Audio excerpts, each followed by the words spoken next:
Human gibuksan sa publiko ang unang underpass sa General Santos City. Nagpagula og traffic advisory ang Public Safety Office kung asa gibawalan nga paagian og mga motorsiklo ug tricycle. Butang nga gialmahan sa ubang netizen.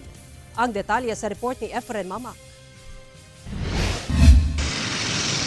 Adlang Miyerkules, diyang formal nga giablihan sa publiko ang unang underpass project sa General Santos City. Walay traffic ug hanay ang dagan sa trapiko. Gani, kita pa kining tricycle nga suwabe lang ang padagan sa underpass, lakip na ang ubang mga motorsiklo.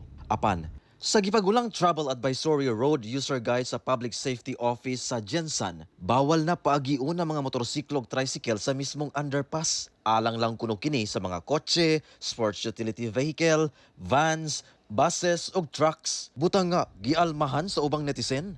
Sigon sa usa ka post, ngano kuno gibuhat pa kanang project kung selected vehicle lang ang paagion.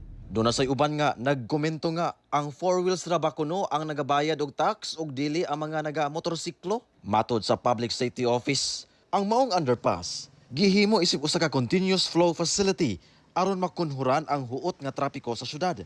Ang dili stable nga speed sa tricycle ug motorsiklo posibleng makaapekto daw sa maong tinguha.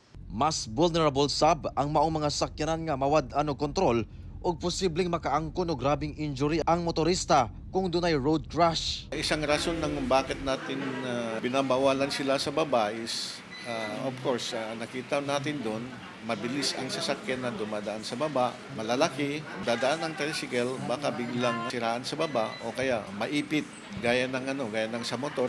Hinoon, pwedeng makaagi sa bypass road sa kilid niini ang mga motorsiklo ug tricycle. Anyway, maluwang naman yung side bypass o kaya yung service road. 2 lanes din naman yan, so hindi din nakakaabala sa kanila.